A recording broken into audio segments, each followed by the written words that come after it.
When most people think of ancient Egypt, they imagine grand pyramids, mysterious tombs, and mighty pharaohs. But behind the gold and glory, ancient Egypt had a justice system that was often brutal, unforgiving, and far more extreme than you'd expect. The Egyptians deeply believed in Ma'at, a sacred principle that represented truth, balance, and cosmic order. Every part of their society revolved around keeping this balance. So when someone committed a crime, it wasn't just breaking the law, it was seen as a disruption of the universe itself. And restoring that balance often meant harsh punishment. Take theft, for example. If someone stole from an ordinary citizen, they'd have to return the stolen goods, sometimes pay double or triple the value, and face public beating. A thief could have their hands cut off, or even be executed in public as a warning to others. Now let's talk about adultery, a serious offense, especially for women. If a woman was caught cheating, the punishment was often shocking. She could be burned alive, have her nose cut off, or be drowned.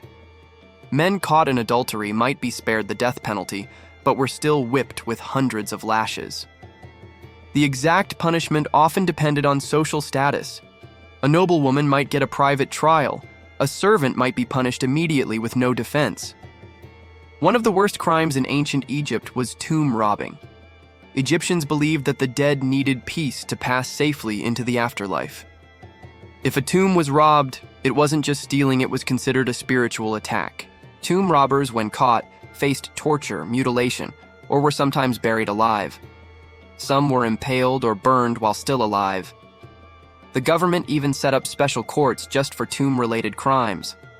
Some written records detail trials where whole gangs were captured and publicly executed to scare others away.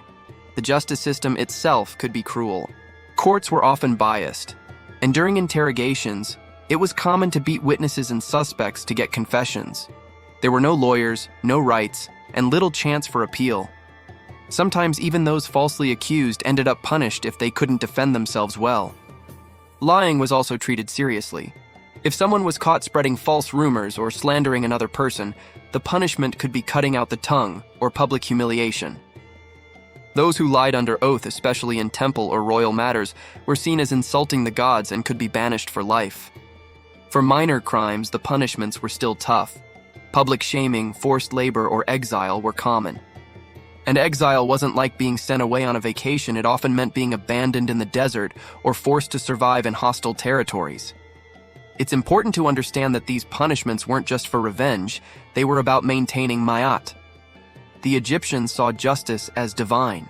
Every crime was not just a personal offense, it was a threat to the harmony of the world. So their punishments were meant to restore balance and prevent chaos. To us, these penalties sound horrifying. But for ancient Egyptians, they were a necessary part of life. Order had to be protected, even if it meant punishment that today would seem unthinkable. If this glimpse into Egypt's brutal justice system shocked you, there's so much more hidden beneath history's golden mask.